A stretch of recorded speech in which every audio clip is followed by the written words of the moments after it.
Hare Krishna.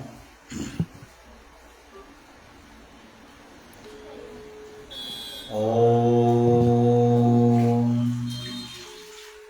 Tat Sat. Om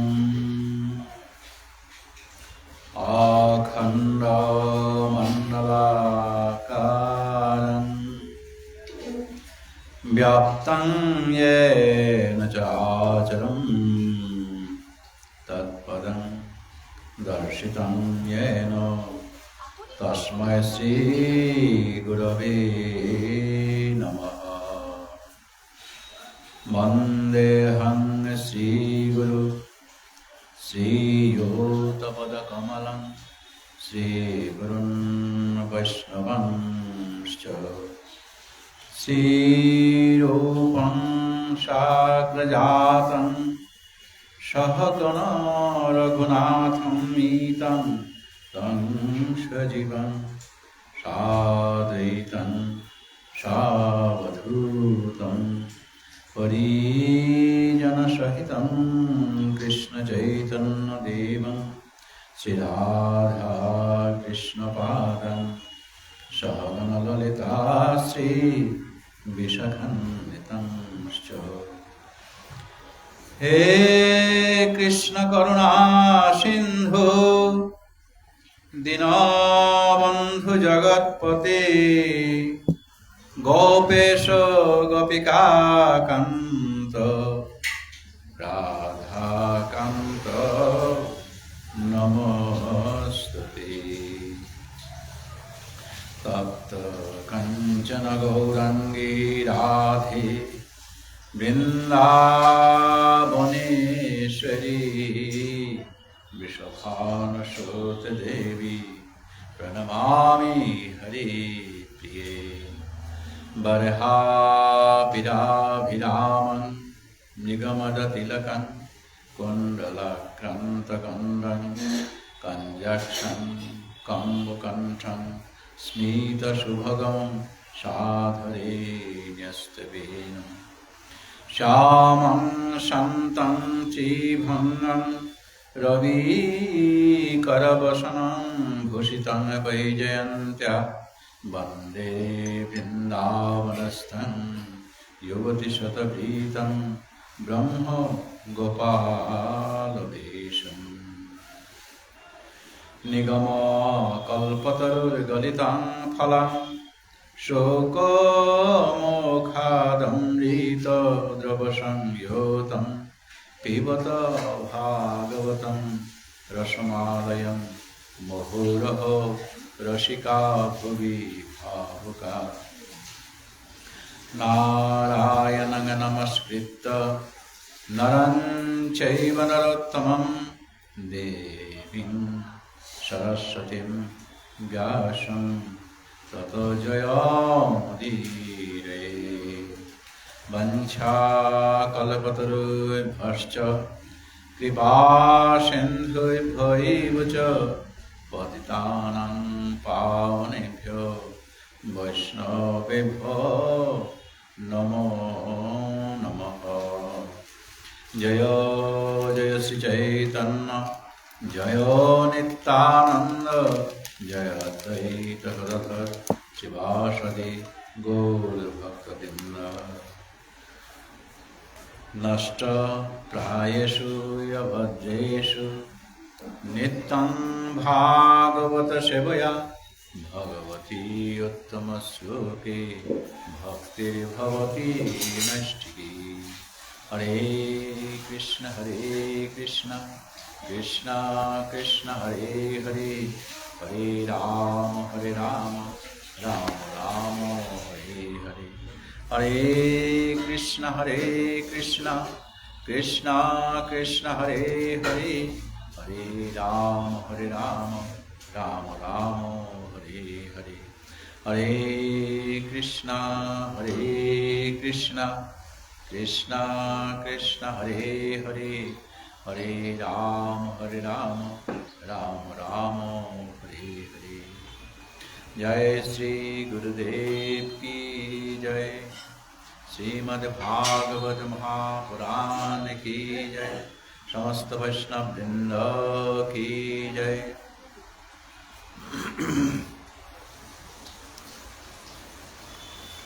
आराध्य भगवान ब्रजेश तनय एवं तद्धाम वृंदावन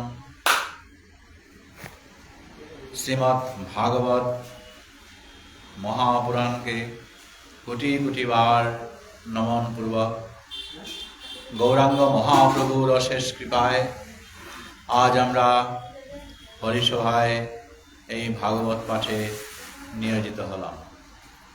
ভক্তবৃন্দ, ইতিমধ্যেই আমাদের নিয়ম সেবা শুরু হয়ে গেছে, তাই নিয়ম সেবায় কঠোর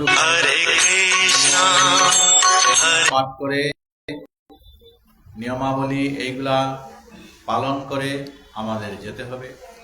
এবং যে বলা আছে সাধু সঙ্গ, নাম কীর্তন, ভাগবত শ্রবণ, মথুরাবাস, শ্রীমূর্তির শ্রদ্ধায় সেবন, সকল সাধন শ্রেষ্ঠ এই পঞ্চ অঙ্গ, কৃষ্ণ প্রেম জন্মায় এই পাঁচের অল্প সঙ্গ। এইভাবেই আমাদের এই নিয়ম সেবায় কেন আমাদের জোর দিতে হচ্ছে?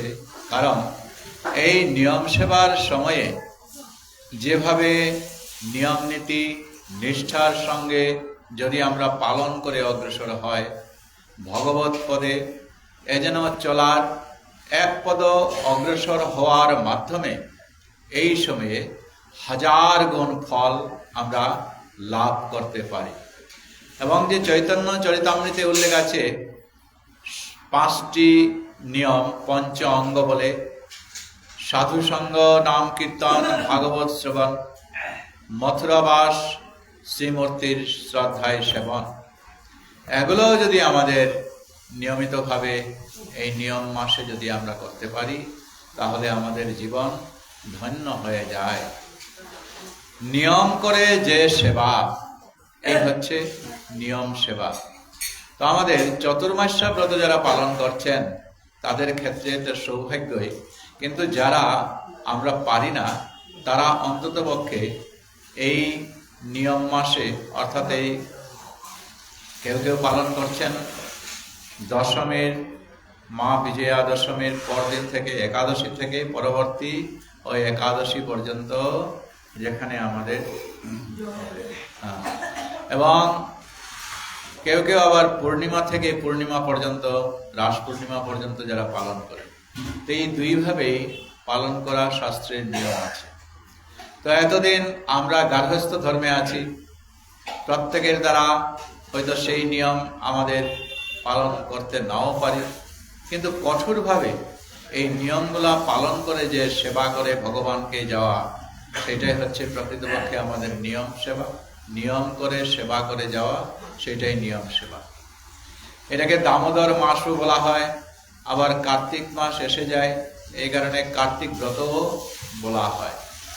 তো এর মধ্যে আমাদের এই 5টা যে অঙ্গের কথা চৈতন্য চরিতামৃতে উল্লেখ করা হলো, সেইগুলি নিয়মিতভাবে কঠোরভাবে পালন করা। সাধু সঙ্গ, অর্থাৎ এই সময়ের মধ্যে আমরা যেন ভাগবত, 2 প্রকারের ভাগবত, একটা হচ্ছে গ্রন্থ ভাগবত, আর একটা হচ্ছে যারা ভগবানের সেবক তারা। তো এই 2-এর সঙ্গ আমাদেরকে নিতে হয়, কেননা এই বৈষ্ণবগণ, সাধু গুরুগণ, তাদের মাধ্যমেই আমরা এই ভগবত ভজন সাধন তা আমরা জানতে পারি।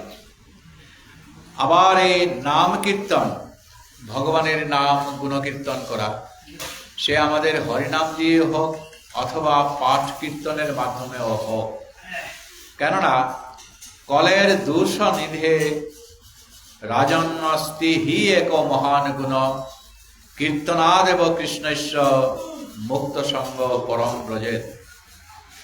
কলি যুগে যে দোষ, এগুলো অনেকগুলা আছে, কিন্তু এই দোষগুলার মধ্যে হি এক মহান গুণ, একটা মহান গুণ আছে, সেটা কি?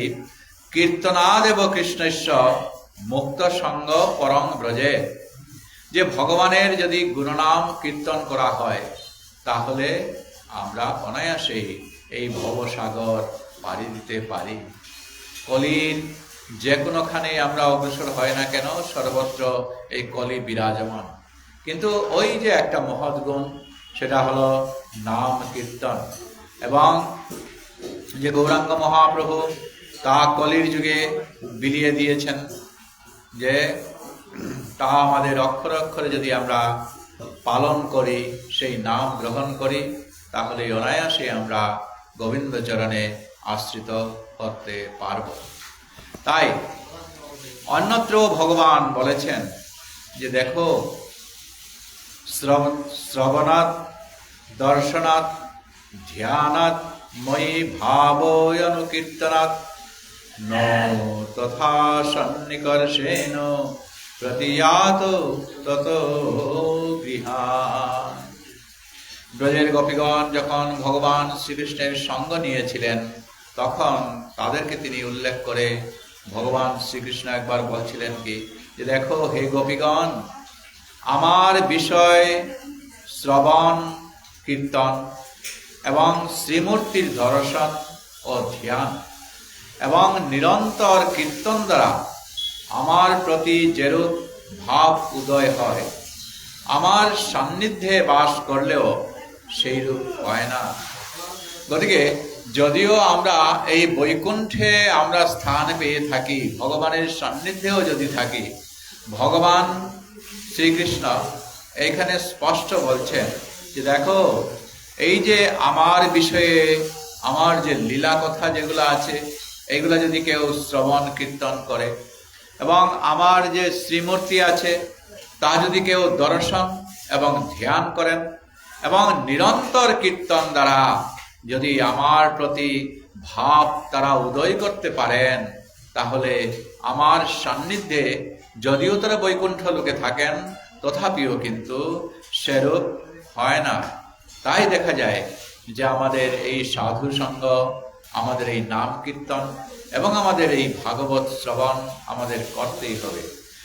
তো নিয়মিত যারা ভাগবত শ্রবণ করে আসছেন তাদেরকে অসংখ্য ধন্যবাদ, এবং বিশেষ করে যারা সময় পাননি তারা যেন এই সময়ের মধ্যে অন্ততপক্ষে ভাগবত কথা তারা শ্রবণ করেন।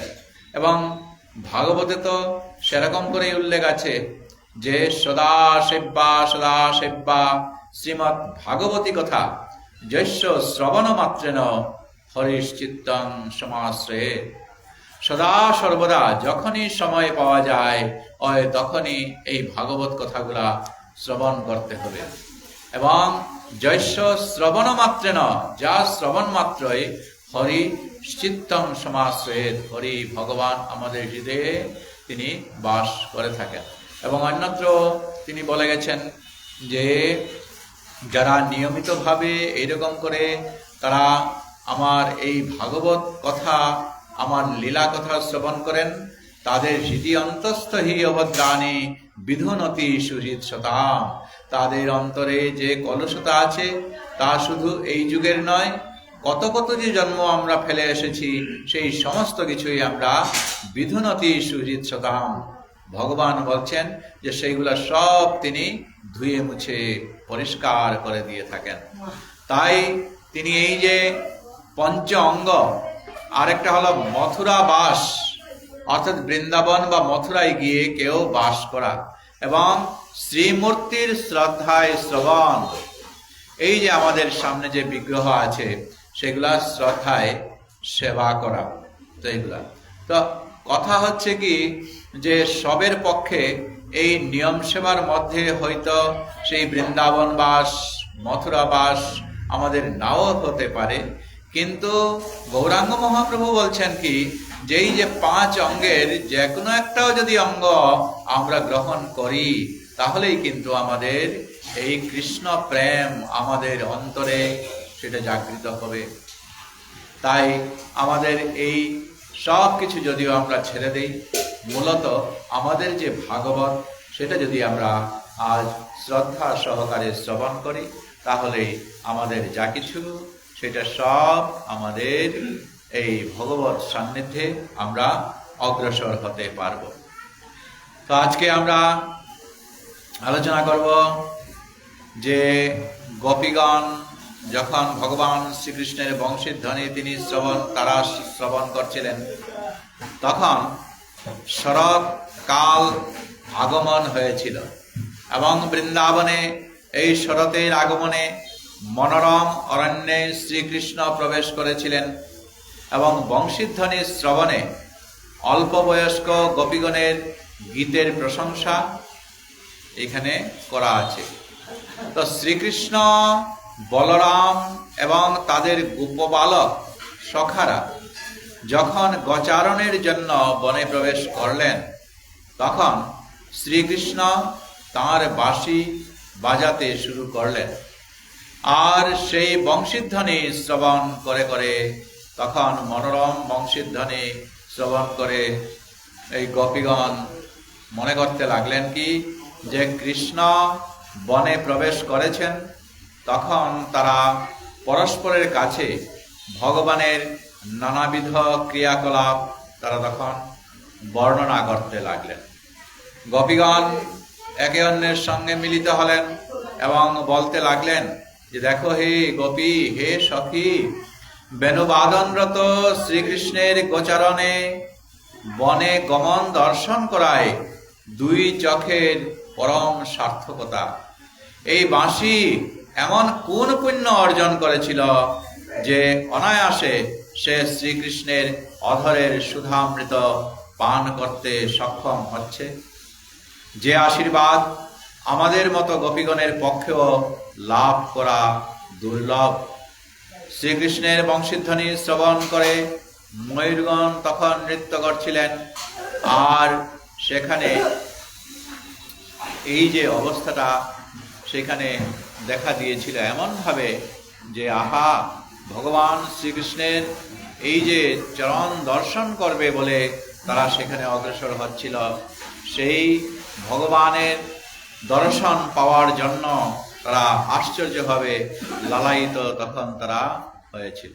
তো যাকে আজকে আমরা এই যে ভগবান শ্রীকৃষ্ণ তিনি আস্তে আস্তে সেই তার মুরলীর ধ্বনি বংশীধ্বনি করে তিনি যখন এইখানে বনে প্রবেশ করলেন, তখন শুকদেব মুনি আস্তে আস্তে তখন বর্ণনা করছেন যে কৃষ্ণ তার যে বাঁশি সে সম্পর্কে আমরা আগে একবার আলোচনা করেছিলাম, তবুও আমরা দ্বিতীয়বার আমরা এখানে একটু স্মরণ করব যে ব্রহ্মা কোনো এক সময় একবার একটা যজ্ঞ করেছিলেন, আর সেই যজ্ঞের মধ্যে একটা বাঁশ বেরিয়ে এসেছিল 25 গাঁটের।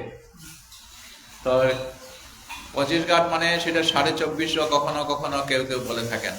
তো সেই 25 গাঁট যে 25 পর্বের বাঁশটা সেই যজ্ঞের মধ্যে এসেছিল, তো সেখান থেকে তখন তিনি কি করলেন, 9টা পর্ব দিয়ে তিনি একটা ধনুক তৈরি করলেন, সেটার নাম হলো সারঙ্গ ধনু।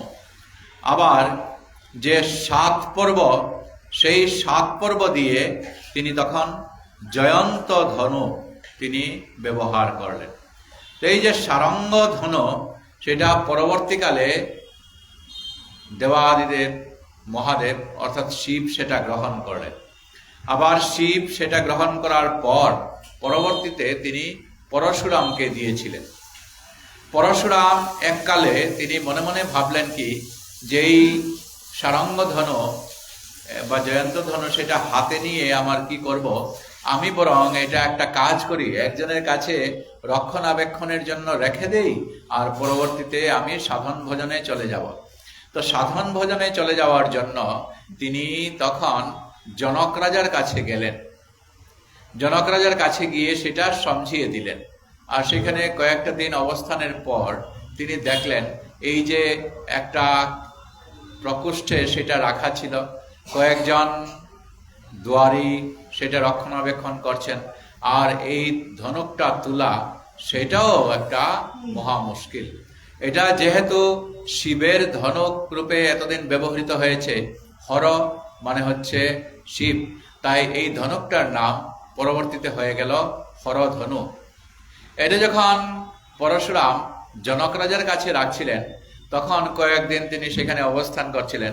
আর অবস্থান করতে গিয়ে সীতাদেবী জনক রাজের কন্যা, তো সেই সীতাদেবী একদিন তিনি কি লক্ষ্য করলেন, যে দেখলেন সীতাদেবী অনায়াসে সেই হরধনুটা বাম হাতে তুলে ওইখানে যেন একটু ঝাড়া মোছা এটা করছেন। পরশুরাম হঠাৎ করে দেখে বললেন, আরে এত বড় আশ্চর্য, কয়েকজনে মিলে এই ধনুকটা তুলে, আর এই কন্যাটা দেখি, কুমারী কন্যাটা দেখি হঠাৎ নিজে এরকম করে তুলে ফেললো, এত সাধারণ কন্যা নয়। তখন পরশুরাম জনক রাজার কাছে বললেন যে দেখুন, আমি এই কন্যাটাকে আমি গ্রহণ করব। জনক রাজা বললেন, এত বড় আশ্চর্যের কথা পরশুরাম, আপনি এত বয়স্ক আর এই কন্যাটাকে, না না এখন নয়, আমি এখন সাধন ভোজনে যাব, আর সাধন ভোজনে দীর্ঘদিন থাকার পর তখন এই কন্যাকে আর কারো কাছে পানি গ্রহণে আপনি কিন্তু দিতে পারবেন না, গতিকে আমার জন্য সেটা সংরক্ষিত থাকবে। জনক রাজা মনে মনে ভাবছেন তিনি কতদিন সেখানে ধ্যান ধারণা করবেন, সাধন ভোজন করবেন। তো তিনি তখন মুখ খুললেন, দেখুন এই কন্যা তো একেবারে এখন কুমারী অবস্থায় আছে, পরবর্তীতে সে যখন যৌবন সম্পন্ন হবে তখন তার কি যে অবস্থাটা হবে। তা তখন বললেন, ঠিক আছে, ওই বিবাহের উপযুক্ত হলে আমি যদি তখন সাধন ভোজন থেকে না আসি, তো তাহলে আপনি একটা কাজ করবেন, এই যে হরধনু আছে এটা কেউ হয়তো এসে এটাকে তুলতে পারবে এবং এইটাকে এমনকি সে ভাঙতে পারবে। আমার মতো সেই পরাক্রমশালী যদি কেউ এসে থাকে, এটা যদি কেউ ভেঙে থাকে, তাহলে আপনি তার কাছে এই কন্যাটাকে দিয়ে দেবেন, আর নচেত অন্য কাউকে আপনি দিতে পারবেন না। আমি যতক্ষণ পর্যন্ত না আমার সাধন ভজন থেকে আসি ততক্ষণ পর্যন্ত এই কন্যাকে আপনার সুরক্ষিত রাখতে হবে। জনক রাজা প্রমাদ গুনলেন, আর তিনি তখন পরশুরাম এই কথা বলে তিনি সাধন ভোজনে চলে গিয়েছিলেন।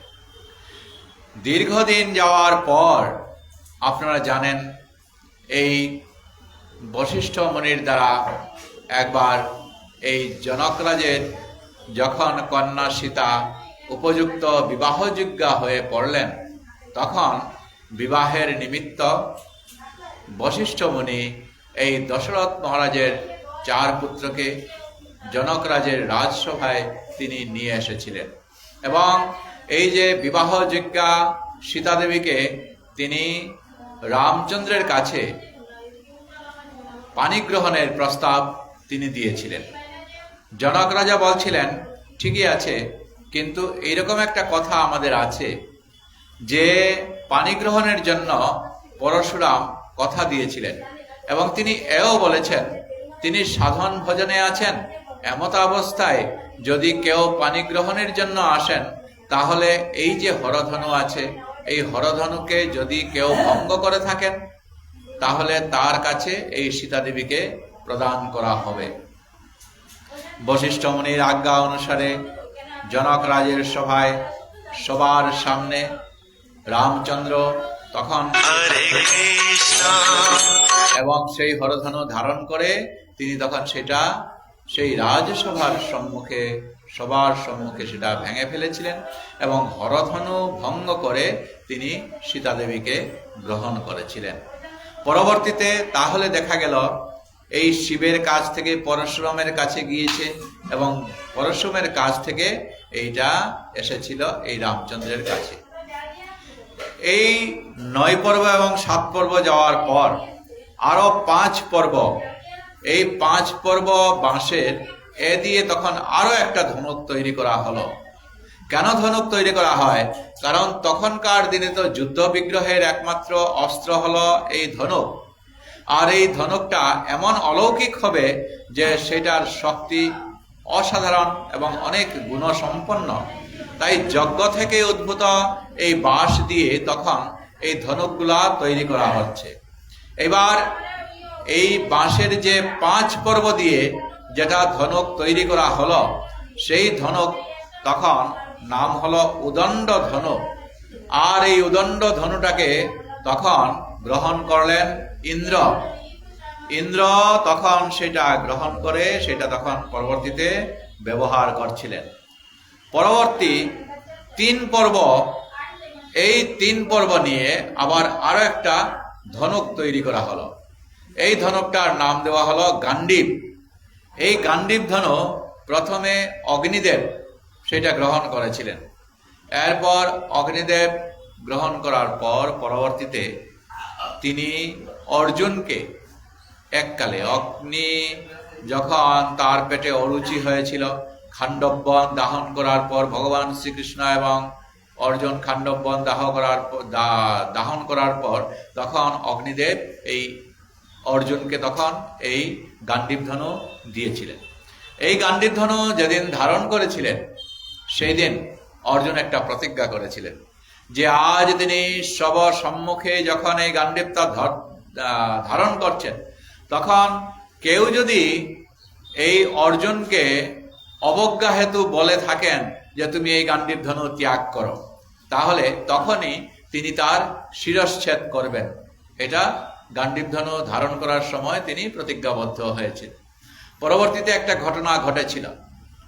কর্ণ যখন কৌরব পক্ষের সেনাপতি হয়ে যুদ্ধ করছিলেন তখন কর্ণের সঙ্গে যুদ্ধে অর্জুন আর পারছিলেন না।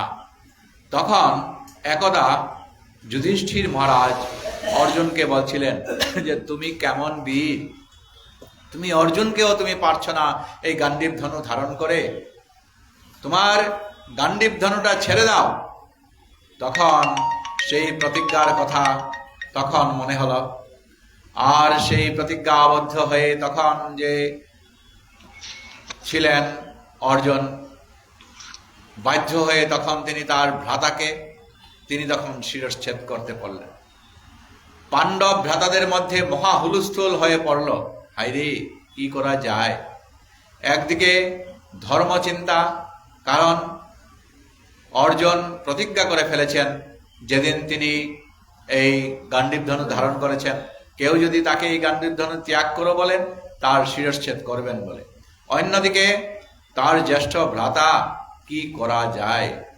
এমত অবস্থায় যখন তারা ভগবান শ্রীকৃষ্ণের শরণাপন্ন হলো তখন ভগবান শ্রীকৃষ্ণ একটা উপায় তাদেরকে বলে দিলেন, শুনুন শুনুন। এই যে গুরুজনের উপস্থিতিতে বা বয়সে যারা বড় তাদের উপস্থিতিতে কেউ ছোট যদি তাদের সামনে নিজের প্রশংসা নিজে নিজে যদি করে তাহলে এইটাও একটা মৃত্যুর সমান। তাই অর্জুন গুরুজনবর্গ সামনে নিয়ে এসে নিজের প্রশংসা যদি নিজে এখন করেন তাহলে সেটা মৃত্যুর মতো হয়ে যায়। ভগবান শ্রীকৃষ্ণ সেটা দেখিয়ে দিয়েছিলেন। তখন অর্জুন এই গুরুজন সম্মুখে, অভিভাবক সম্মুখে তিনি নিজের প্রশংসা নিজে করছিলেন, আর এতে তার সেই দোষ কেটে গিয়েছিল। আর ভগবান শ্রীকৃষ্ণের ছলনায় কৌশলে এই যুধিষ্ঠির মহারাজ সেখান থেকে বেঁচে গিয়েছিলেন। আর যে অর্জুন যে গান্ডীব সম্পর্কে যেটা প্রতিজ্ঞা করেছিলেন সেখান থেকে তারা রেহাই পেলেন। এখন দেখা যায় 9 পর্ব সারঙ্গ ধনু, 7 পর্ব জয়ন্ত ধনু, 5 পর্ব উদণ্ড ধনু, 3 পর্ব গান্ডীব ধনু, সবে মিলে 9 আর 7 16 আর 5 21 আর 3 হলো 24। পরবর্তীতে এক গাঁট যে রয়ে গেল বা একটা বা অর্ধেক যেটা রয়ে গেল সেটা তখন ব্রহ্মা কি করলেন, সেটা তখন ব্রহ্মা কৃষ্ণকে 3 ভাগ করে এক গাঁট যেটা ছিল বাঁশের সেটা তিনি দিয়ে দিলেন। আর সেটা দিয়ে দেওয়ার পর তখন ভগবান শ্রীকৃষ্ণ তিনি সেটাকে 3 প্রকারের বংশী সেটা করে নিলেন।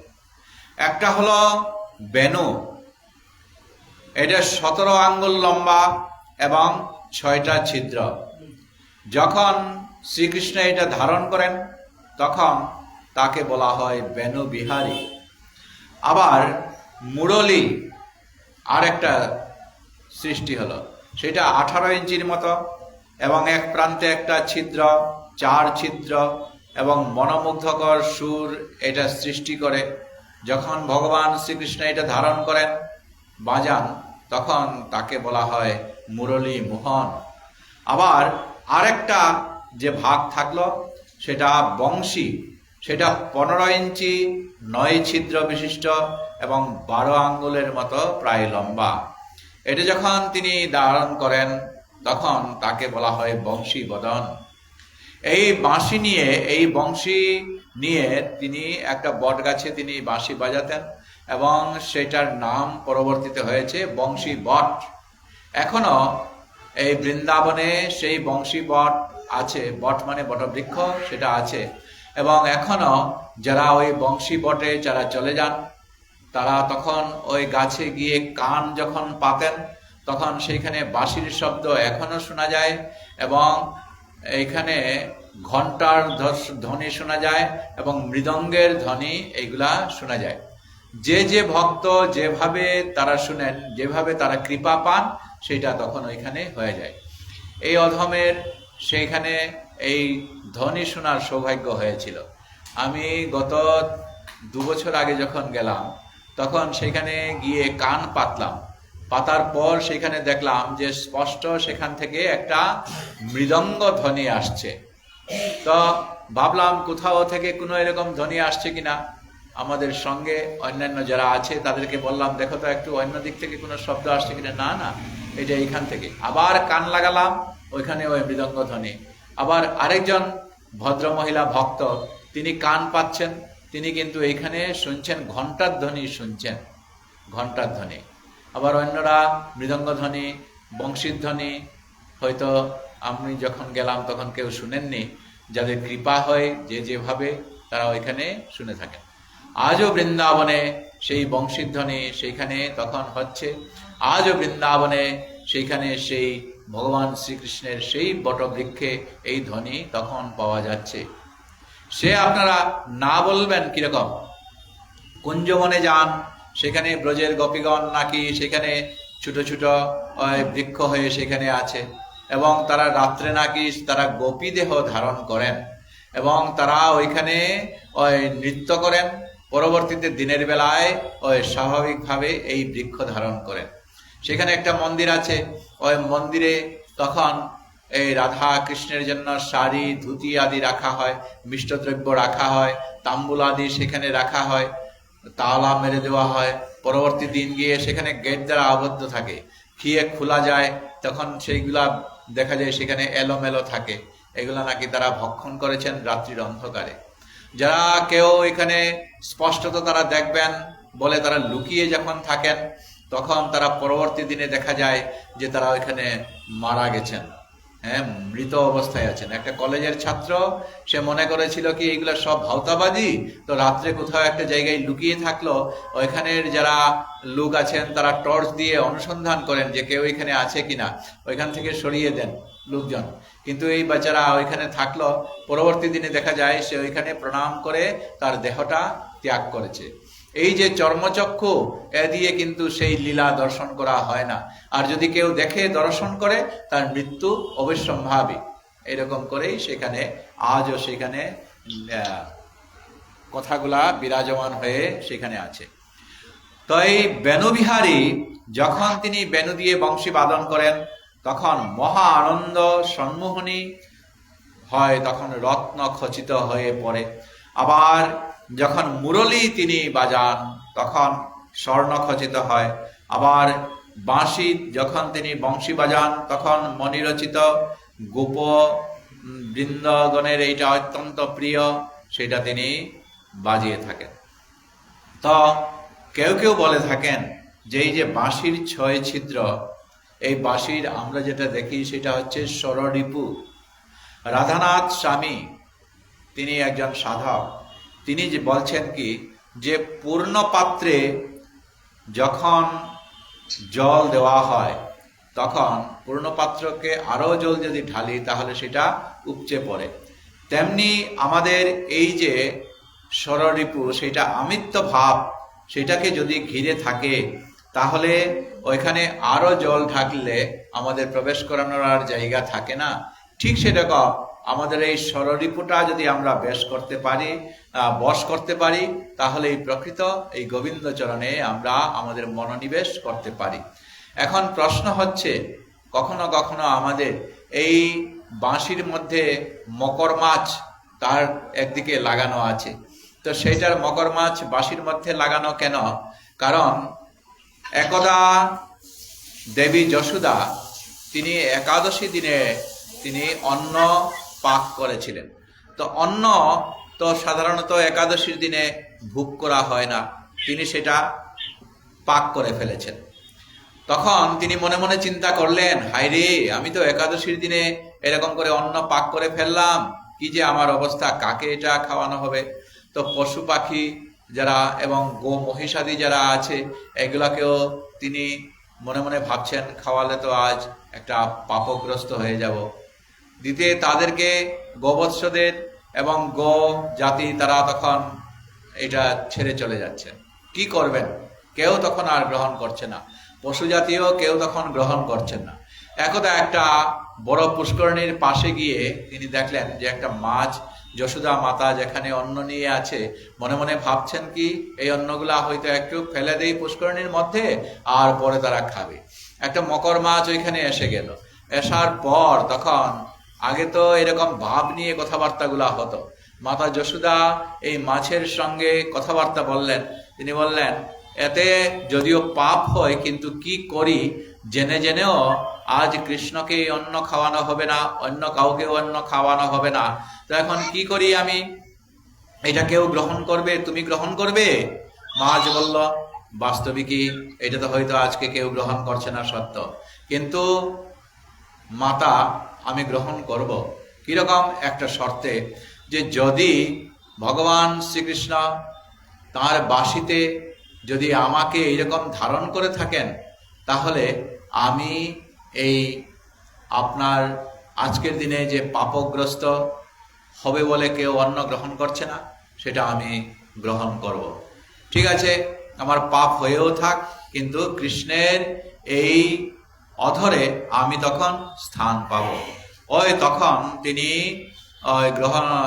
মাতা যশোদা ওই মকর মাছটাকে খাওয়ালেন, আর মকর মাছকে সাংকেতিক ভাবে তখন তিনি কৃষ্ণ ওই তার বাঁশিতে সেটাকে ধারণ করিয়ে দিলেন।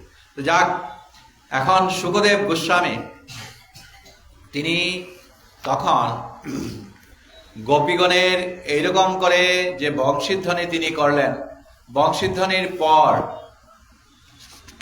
তখন শুকদেব গোস্বামী বলছেন, ইত্থং শরৎ স্বচ্ছ জলং পদ্মাকর সুগন্ধিনা ন্যবিশদ বায়ুনবাতম শোকো গোপালক অচ্যুত।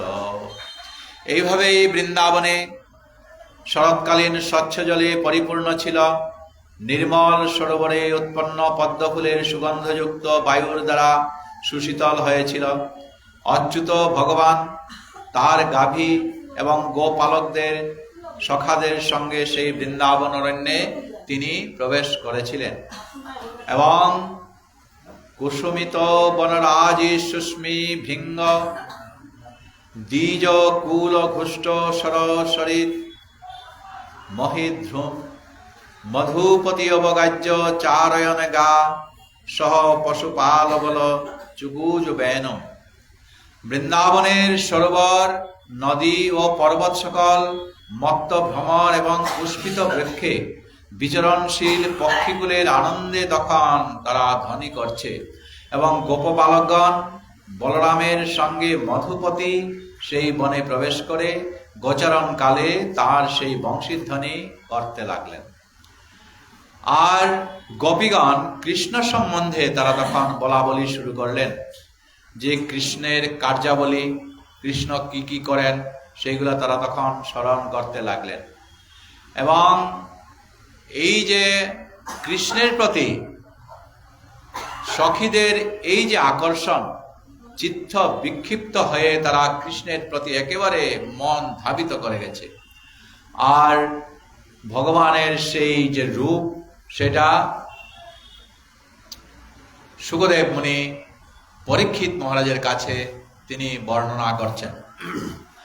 বরহা পীরং নটবর বপু কর্ণয় কর্ণিকারং বিভ্রদবাস কনক কপীশং বৈজয়ন্তীং চোমলম রন্ধ্রান বেনোরধর সুধয়া পুরয়ন গোপ বৃন্दैর বৃন্দারণ্যং সপদরমণং প্রাবিশৎ গীত কীর্তি। ভগবান শ্রীকৃষ্ণের রূপলাবণ্য এখানে সুখদেব মুনি পরীক্ষিত মহারাজের কাছে তিনি বর্ণনা করছেন। বরহ আপিরম, বরহ মানে হচ্ছে ময়ূর পুচ্ছ, আপিরম তার মস্তকের ভূষণ স্বরূপ হয়েছে।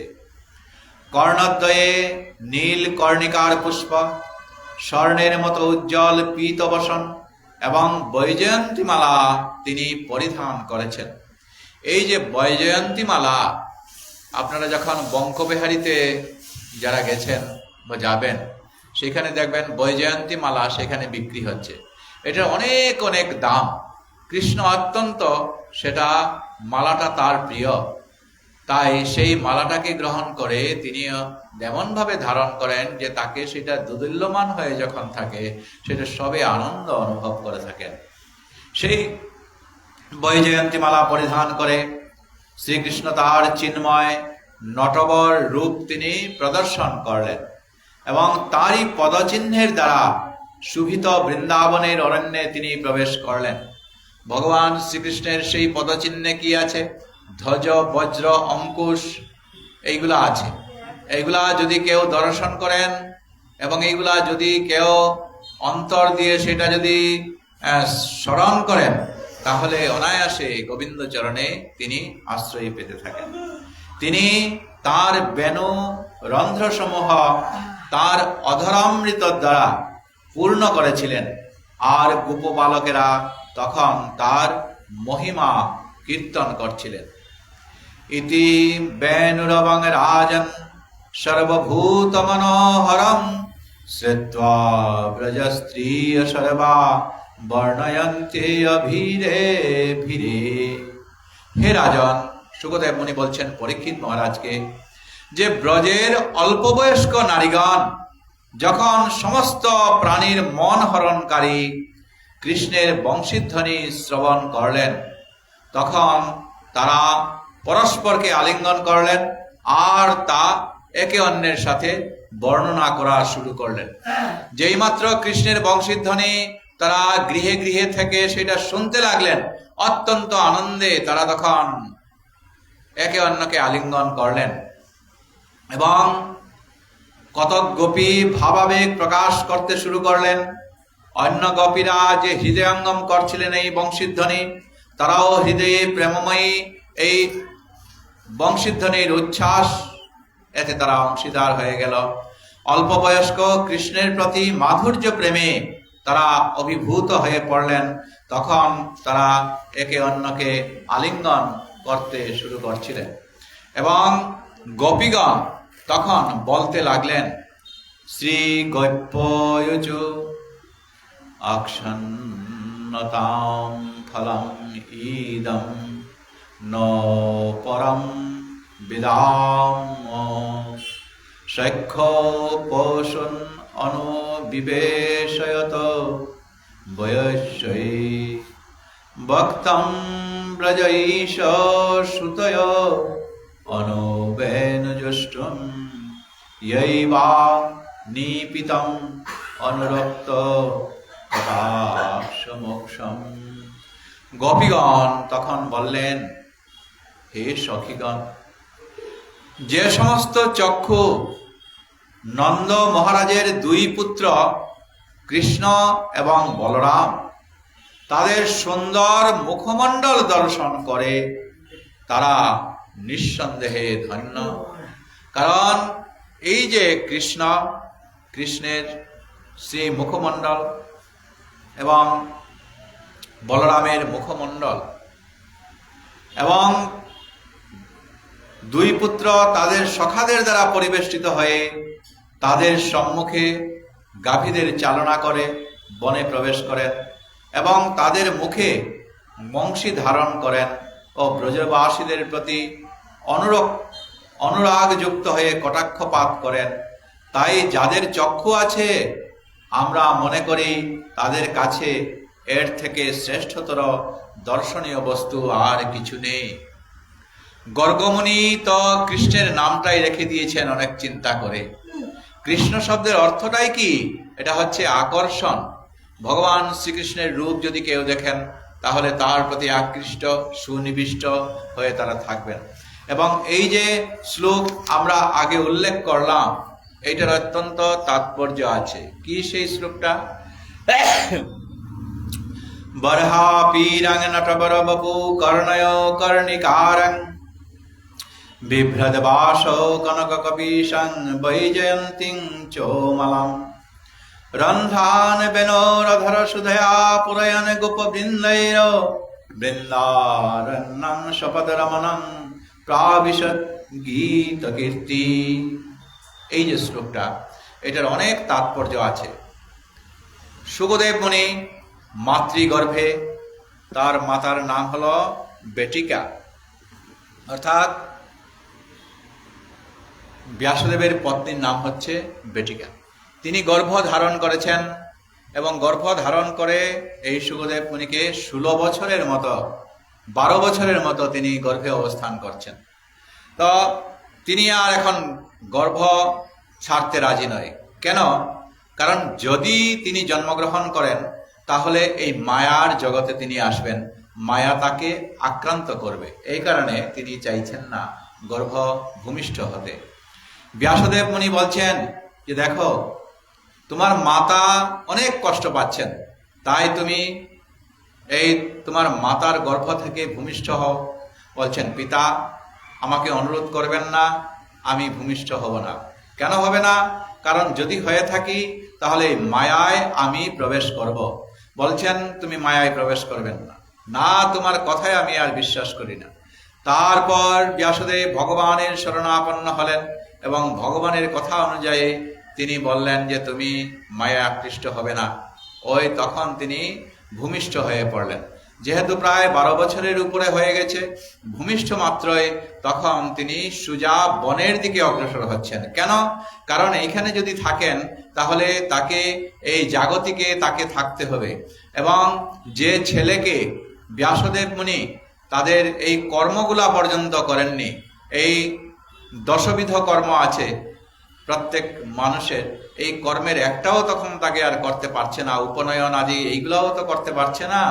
আর অন্ততপক্ষে এই 12 বছরের যে ছেলেটা একবার তো যদি তাকে ডাকতো পিতা পিতা বলে, তাতেও তিনি শান্ত হতেন এই ব্যাসদেব মুনি। তাই কোনো কথাই না বলে তিনি সোজা রওনা দিয়েছিলেন জন্মমাত্র ভূমিষ্ঠ হওয়া মাত্র ওই বনের দিকে। ওই সময়ে কোনো এক সরোবরে স্ত্রীগণ তখন সেখানে কাপড় চোপড় ওই সরোবরের পাড়ে রেখে তারা স্নান করছিলেন। এবং এই অল্প বয়সী এই নবজাত সুখদেব মুনিকে দেখে তারা তীরে এসে তাকে দর্শন করছিলেন। আহারে, এ তার পিতাকেও পর্যন্ত পিতা পিতা বলে ডাকলো না, আর পিছন দিক থেকে পিতা আসছেন আর তাকেও দর্শন না দিয়ে তিনি চলে যাচ্ছেন সুজা। এইভাবে বলে তারা এই তাদের এই বেশ অবস্থায় বিনা কাপড় চোপড় অবস্থায় তারা তাকে দর্শন করছিলেন। পিছে পিছে যখন সুখদেব মুনির পিতা ব্যাসদেব আসছিলেন, তাকে দেখেই তারা তখন তারা এই জলের মধ্যে ডুবে গেল। তখন ব্যাসদেব আশ্চর্য হয়ে জিজ্ঞেস করছেন, হায় রে, এই একটা যৌবন প্রাপ্ত একটা ছেলে, তাকে দেখে তোমরা লজ্জা পেলে না? আর আমি বার্ধক্য বয়সের লোক, আমাকে দেখে তোমরা লজ্জা পেলে, ব্যাপারটা কি? তখন তারা বলছিল যে দেখো, আমরা যে আছি এই যৌবন অবস্থায় তার যদিও পদার্পণ করেছে, তার এই মায়ার জগতে সে পদার্পণ করেনি, কিন্তু আপনি তো এই জাগতিকে আছেন, তো গতিকে আপনাকে দেখে একটু লজ্জা হয়। পুরুষকে স্ত্রীকে এই সুখদেব মুনি কিছুই তার জানছেন না। তো যাক, বনে যখন গিয়ে তিনি তখন সুখদেব মুনি আস্তে আস্তে ধ্যান ধারণায় সন্নিবেশিত হয়ে গেলেন, তখন পিতা দেখলেন তাকে ডেকে আর আনা হচ্ছে না। তখন তার শিষ্যদেরকে শিখিয়ে দিলেন এই যে শ্লোকটা, বরহা পীরং নটবর রূপং বপু কর্ণয় কর্ণিকারম। তার শিষ্যগণ ওইখানে গিয়ে তখন এই শ্লোকটা যখন আওড়ালো, তিনি তার ধ্যান ভঙ্গ করে সেইখানে এলেন এবং জিজ্ঞাসা করছেন, আপনাদেরকে কেই এটা শিক্ষা দিয়েছে? আমি তো এর জন্যই তো, ভগবানের রূপ এখানে বর্ণনা করা আছে, আমি তো এর জন্যই তো এই বনবাসী হয়ে আছি। তখন বললেন, এর অর্থ কি আমরা জানি না, কিন্তু আমাদেরকে শিখিয়ে দিয়েছেন আমাদের গুরুদেব, চলো তুমি তার কাছে গিয়ে তুমি এটা জানতে পারবে। তিনি তখন এলেন, আর তখন ব্যাসদেব মুনি তখন তাকে এই ভাগবতের কথা শিক্ষা দিলেন এবং পরবর্তীকালে এই শিক্ষা গ্রহণ করে তিনি এই পরীক্ষিত মহারাজের সভায় সম্পূর্ণ এই ভাগবতের কথা তিনি তখন পরিবেশন করছিলেন। তো এই হচ্ছে ভগবানের এই অপরূপ রূপ বর্ণনা, শুকদেব মুনি ব্যাসদেব কৃত সেই শ্লোক তিনি এখানে বর্ণনা করেছেন। আজ অল্প বয়স্ক নারীগণ তারা এই ভগবান শ্রীকৃষ্ণের সান্নিধ্যে এসে তখন এটা তারা শ্রবণ করলেন। তো যাক, এরপরে বলছেন যে যার উপরে পুষ্পমালা সংলগ্ন ছিল সেই মনোরম বিচিত্র বসন পরিধান করে ময়ূরপুচ্ছ পদ্ম নবীন আম্রপল্লব পুষ্প মুকুলগুচ্ছের দ্বারা ভূষিত করে কৃষ্ণ বলরাম গোপবালকদের সবার মধ্যে অতি উৎকৃষ্ট রূপে শোভা পাচ্ছিলেন। তাদের দেখতে যেমন রঙ্গমঞ্চে দুই নর্তক যেরকম এসেছে তাকে দেখার জন্য সবাই লালায়িত হয়, ঠিক সেই রকম তারা তখন এখানে অপেক্ষা করছিল। বৃন্দাবনং সখী ভুব বিতনতি কীর্তেং দেবকী সুতপদাম্বুজ লব্ধি লব্ধ লক্ষ্মী গোবিন্দ বেনুমনু মত্তময়ূর নৃত্যং প্রেক্ষাদ্রি সন্ন বরতান্য সমস্ত সত্যম। হে সখী, দেবকী নন্দন কৃষ্ণের পাদপদ্ম সম্পদ লাভ করে বৃন্দাবন পৃথিবীর মহিমা বিস্তার করেছে। গোবিন্দের বেণু শ্রবণ করে ময়ূরেরা যখন মত্ত হয়ে নৃত্য করে, তখন পাহাড়ের চূড়া থেকে অন্য প্রাণীরা তাদের দর্শন করে অভিভূত হয়ে পড়ছেন। তখন সবাই বলাবলি করতে লাগলো যে এই কৃষ্ণের গুণ তারা গাইতে লাগলো। কেউ কেউ গান করছে, নীলমণি কান্তি যিনি, সোনার মণি কান্তি যিনি, তমালে কনকলতা যেন, কনক কনক কনকলতা যেন জোড়া হলো, আজ কিবা শোভারে নীলমণি কান্তি যিনি। এরকম করে ভগবান শ্রীকৃষ্ণের রূপ তারা দর্শন করবেন। আর এই যে নির্বুধ হরিণীগণ তারাও কি করছেন, যে তারা তখন ধন্য হয়ে গেছেন ভগবান শ্রীকৃষ্ণের এই অপরূপ যে রূপ লাবণ্য তারা দেখে। তারা নন্দ মহারাজের পুত্রের সমীপবর্তী হচ্ছে, পাশে যাচ্ছে, তারা তখন তাদের এই মাথা দিয়ে শ্রীকৃষ্ণের কাছে গুদ খাওয়াচ্ছে। যে আকর্ষণীয় বেশ সজ্জিত হয়ে কৃষ্ণ যখন বাঁশি বাজাচ্ছে, তাতে তারা কৃষ্ণ সার মৃগীগণ উভয়ে প্রণয়পূর্বক দৃষ্টির দ্বারা ভগবানের তখন তারা পূজা করছিল। কৃষ্ণের সৌন্দর্য স্বভাব রমণীগণের নিকট উৎসব স্বরূপ আজ হয়ে গেছে। যে কৃষ্ণকে দেখার জন্য সবাই যেরকম আমরা এই গত দুর্গা পূজায় প্রত্যেকে নতুন নতুন জামা কাপড় পরে আমরা মাতা দুর্গাকে দর্শন করতে গেলাম, আজ কৃষ্ণকে দর্শন করার জন্য সবাই তখন উৎসুক হয়ে নতুন নতুন বেশে তারা তখন সবাই সজ্জিত হয়ে গেছে। বাস্তবিকই এই দেবপত্নীগণ তাদের পতিগণের সঙ্গে বিমানে পরিভ্রমণকালে ওই উপরে আকাশে তারা তখন যাচ্ছে, এই কৃষ্ণের অপরূপ রূপলাবণ্য দর্শন করবে। উপরে আকাশে তারা এই বিমানে তারা চড়ে এই কৃষ্ণের দর্শন করতে তারা চলে যাচ্ছে। এইদিকে নিচে এই বৃন্দাবনের মধ্যে সখীগণ তারা তখন সবাই মিলিত হয়ে এইভাবে যাচ্ছে। কোনো কোনো সখী বলছে, হায় রে না, আমি শোনো, যে পথে কৃষ্ণ আসবে, সেই পথে আমি একটা কাজ করব। তখন সে চন্দন হাতে নিয়ে, চন্দন লইয়া হাতে ভূমির উপরে লিখিব নিজ নাম, প্রাণনাথ আসি নামেরই উপরে দিবে শ্রীচরণ। সফল হইবে আমার জীবন, সফল হইবে আমার জীবন। বৃন্দা বিপিনে চলে শ্রীবৃন্দে।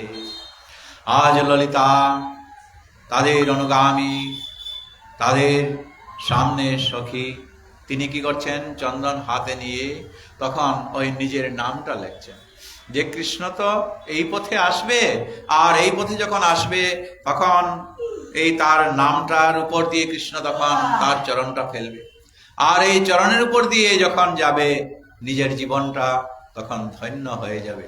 আমার জীবন যখন সফল হয়ে যাবে, আমার এই নারী দেহ, আমার এই মনুষ্য দেহ ধারণ করে আমার যে মনুষ্য হওয়ার যে জীবন ধারণ, সেটা আমার সার্থক হয়ে পড়বে। এইভাবে তারা বিভিন্ন ভাব অনুসরণ করে তারা তখন চলে যাচ্ছে। আর রৌদ্রের প্রখরে উত্তাপের মধ্যে বলরাম এবং গোপবালকদের সঙ্গে শ্রীকৃষ্ণ ব্রজের পশুগুলিকে চড়াতে চড়াতে অনবরত বংশীধ্বনি করছেন। তা দর্শন করে আকাশের মেঘ প্রেমবশত তখন বিস্তার করছে। সেই উঁচুতে উঠে গিয়ে নিজ দেহের অসংখ্য পুষ্প সদৃশ জলবিন্দু পুষ্পবৃষ্টি তখন সেখান থেকে করছে। বৃন্দাবন অঞ্চলের সবর রমণীরা যখন ঈষৎ লাল বর্ণের কুমকুমের দ্বারা চিহ্নিত তৃণ দর্শন করে, তখন তারা পীড়িত হয়ে গেল। কৃষ্ণের পাদপদ্মের বর্ণে গুণান্বিত এই কুমকুম প্রথমে প্রিয়াগণের স্তনে অনুলিপ্ত ছিল, আর সবর রমণীরা তখন তাদের মুখের স্তনে তারা লেপন করলো, তখন তাদের সমস্ত দুশ্চিন্তা পরিত্যাগ করলো। এইভাবেই ভক্তগণের মধ্যে এই যে গোবর্ধন শ্রেষ্ঠ, হে সখীগণ, এই পর্বত গোবৎস, গাভী ও গোপগণের সঙ্গে কৃষ্ণ বলরামকে পানীয় জল, অত্যন্ত কোমল ঘাস, গুহাল, ফল ফুল, শাকসবজি, সমস্ত রকমের প্রয়োজনীয় দ্রব্য সরবরাহ করে। এভাবেই এই পর্বতকে ভগবান সদৃশ তারা শ্রদ্ধা নিবেদন করল। কৃষ্ণ বলরামের চরণ স্পর্শ লাভ করার ফলে গোবর্ধন পর্বতকে অত্যন্ত আজ উৎফুল্ল মনে হচ্ছে। এইভাবেই ভগবান শ্রীকৃষ্ণ সেখানে তিনি চলে যাচ্ছেন। এইভাবেই বৃন্দাবনের বনে বিচরণকারী পরমেশ্বর ভগবানের ক্রীড়াময় লীলাসমূহ পরস্পরের প্রতি বর্ণনা তারা করতে লাগলো, এবং গোপীগণ কৃষ্ণের চিন্তায় তখন তারা নিমগ্ন হয়ে পড়ল। ইতি শ্রীমদ্ ভাগবতের দশম স্কন্ধ গোপীগণের কৃষ্ণের বংশীধ্বনি মহিমা কীর্তন নামক অধ্যায়। কৃষ্ণ কৃপা শ্রী দাস দীনহীনের এই বর্ণিত भागवते श्रीमद् भागवत महापुराण की जय। समस्त वैष्णव वृंद की जय। आपन आपन गुरुदेव की जय। हरे कृष्णा कृष्णा कृष्णा हरे हरे, हरे राम राम राम हरे हरे। हरे कृष्णा कृष्णा कृष्णा हरे हरे, हरे राम राम राम हरे हरे। हरे कृष्णा कृष्णा कृष्णा हरे हरे, हरे राम राम राम हरे हरे। ओम।